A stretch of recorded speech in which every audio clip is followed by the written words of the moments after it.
अस्सलाम वालेकुम दोस्तों, तुम देख रहे हो लुधियाना पंजाब टीवी ते मैं तुहाडा मेज़बान मोहम्मद अहमद। सब तो पहले जनाब अपने चैनल करो सबसक्राइब, बैल आइकॉन करो प्रेस ताकि मेरी आने वाली अच्छी और बेहतरीन वीडियो मेरे वीर वेखन। सब तो पहले जनाब मेरी पिछली साइड वैड़ खोती मेरा कैमरामैन करांदा जनाब तसल्लियां।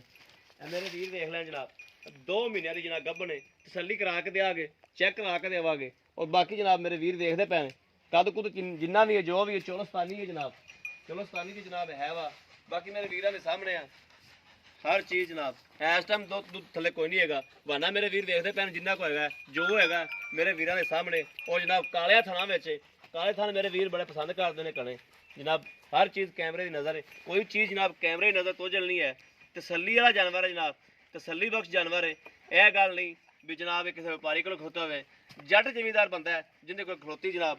और इन्हू जनाब आ मेरे वीर वेखते पे ने आ कंन दे विच जनाब सराख है। इत्थे जनाब इहदा होकी पैड़ा जा भी पाया जिहड़ा सरकारी तौर पर पाते हैं वो भी इन्हू पिया होया सी जनाब।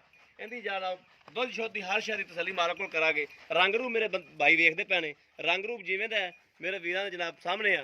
रंग रूप चंगा माशाअल्लाह है, चंग डब्बी खड़ब्बी जी चीनी जी यह जनाब रंग मेरे वीरां दे सामने आ। कद भी मेरे वीर वेखते पे लाम शाम हर चीज़ मेरे वीरां दी नज़र है। कैमरे हर शहर की तसल्ली होंदी पई जनाब, कोई चीज़ अखा तो जल है नहीं जनाब जो आखिए भी अखा तो जले तसल्ली दो जानवर जनाब।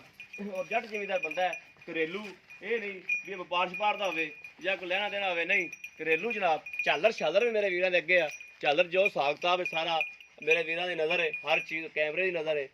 और जनाब चाचे को करा के तसल्लियां। चाचे की जनाब वैड़ भी लाई सी, वैड़ भी जनाब चाचे की वीडियो पाई सी जनाब, और वैड़ भी खलोती जनाब। और जनाब यह भी चाचे ने 2 जानवर बेचने ने।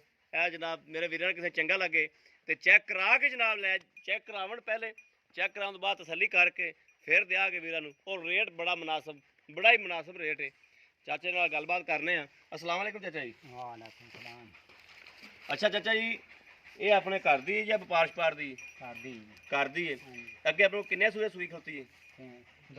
2 सूबे सूई खलोती। 2 सूबे इहदे केड़े केड़े बच्चे ने इहदे?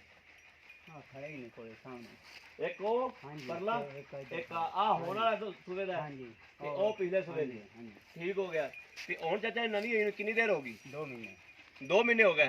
अगर आपने कोई वीर लवे ये चेक करवा के दिया गया आपा? हां जी इंशाल्लाह। ते हुण कोई दुध शुद्ध देंदी कि कोई नहीं देंदी? छाड़ती थी। छड़ देती। वैसे ताजी हुई सूई तो बाद दुध कितना कर दी?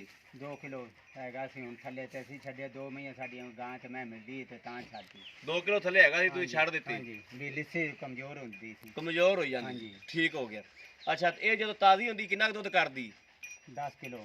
10 किलो ਦਿਹਾੜੀ ਦਾ 5 किलो ਟਾਈਮ ਦਾ? ਹਾਂਜੀ ਬੱਚੇ ਨੂੰ ਛੱਡ ਕੇ 5 किलो ਯਾਨੀ ਕਿ ਦਿੰਦੀ ਟਾਈਮ ਦਾ। ਠੀਕ ਹੋ ਗਿਆ 10 किलो। ਚਾਚਾ ਗੱਲਾਂ ਸੱਚੀਆਂ ਸਾਫ਼ ਜੀਆਂ ਕਰਨੀਆਂ ਨੇ ਕਿਉਂਕਿ ਝੂਠ ਨਹੀਂ ਮਾਰਨਾ। ਅੱਲਾ ਪਾਕ ਨਾ ਬੁਲਵਾਵੇ ਝੂਠ। ਠੀਕ ਹੈ ਗੱਲਾਂ ਸਾਫ਼ ਜੀਆਂ ਹੋਣ ਸੁਥਰੀਆਂ ਜੀਆਂ। ਅਗਲਾ ਬੰਦਾ ਮੁੜ ਵੀ ਆਪਣੇ ਕੋਲ ਜਾਨਵਰ ਜਦੋਂ ਤੁਹਾਡੀ ਤਸਵੀਰ ਵੇਖੇਗਾ ਨਾ ਅਗਲਾ ਬੰਦਾ ਤਾਂ ਉਹ ਬੰਦੇ ਇਹ ਕਹਿਣਗੇ ਯਾਰ ਉਸੇ ਬਾਬੇ ਕੋਲ ਜਾਨਵਰ ਜਿਹੜਾ ਨਾ ਆਈ ਫਿਰ ਤੇ ਪਾਓ। ਉਹ ਬਾਬਾ ਜਿਹੜਾ ਸੱਚ ਬੋਲਦਾ ਗਲਤ ਗੱਲ ਨਹੀਂ ਕਰਦਾ, ਜਿੰਨੀ ਗੱਲ ਹੋਵੇ ਉਹ ਸੱਚੀ ਹੁੰਦੀ। ਠੀਕ ਹੈ ਨਾ। ਤੇ ਇਹਦਾ ਜਿਹੜਾ ਰੇਟ ਜਿਹੜਾ ਮੁਨਾਸਬ ਮੁੱਲ ਜਾਂ ਆਪਾਂ ਲੈ ਲੈਣਾ ਉਹ ਮੁੱਲ ਵੀ ਮੁਨਾਸਬ ਕਰਦੇ ਪੁੱਤਰ ਇਹਨੇ ਦੀ ਦੇਣੀ 80 ਦੀ ਦੇਣੀ। ਇਹਦੇ ਜੇ ਕੋਈ ਪਿਆਰ ਮੁਹੱਬਤ ਮੌਕੇ ਤੇ ਕਰ ਲਾਂਗੇ, ਮੌਕੇ ਤੇ ਕਰ ਲਾਂਗੇ। ਠੀਕ ਹੋ ਗਿਆ। ਮੇਰੇ ਵੀਰਾਂ ਨੇ ਦੇਖ ਲਿਆ ਜੀ, ਬਜ਼ੁਰਗ ਕਹਿੰਦੇ ਨੇ ਮੌਕੇ ਤੇ ਪਿਆਰ ਮੁਹੱਬਤ ਕਰ ਲਾਂਗੇ। ਜਿਹੜਾ ਪਿਆਰ ਮੁਹੱਬਤ ਮੌਕੇ ਤੇ ਕੋਈ ਆਵੇਗਾ ਕਰ ਲਾਂਗੇ। ਗੱਬਣ 2 ਮਹੀਨਿਆਂ ਦੀ ਚੈੱਕ ਕਰਾ ਕੇ ਦਿਓਗੇ? इंशाल्लाह ताला चेक करा के देंगे बुजुर्ग जी इंशाल्लाह। तो तसल्ली करा के फिर जानवर देवांगे। 80,000 रुपया मुੱਲ जनाब। अगर मेरे किसी वीर भरा नूं चंगी लगे रबता कर सकता है 0307 00 15881। ਇਹੋ ਹੀ WhatsApp नंबर है, ਇਹੋ ਹੀ जनाब रबता नंबर है। बाकी जनाब उम्मीद करांगे साडी अज वाली वीडियो मेरे वीरां ते भरावां नूं पसंद जरूर आवेगी। अगर पसंद आवे कमेंट्स लाइक शेयर आदि वीर जरूर करते रहा करो और आदि राय का इजहार जरूर करते रहा करो ताकि तुहाडा वीर तुहाडे वास्ते जनाब टुर फिर के जनाब अच्छे तो अच्छा जानवर लैके हाज़र होंदा रहे। बाकी इस वीडियो तो जनाब आदे वीर होंदे इजाज़त अगली वीडियो तो मिलांगे। अल्लाह हाफिज़।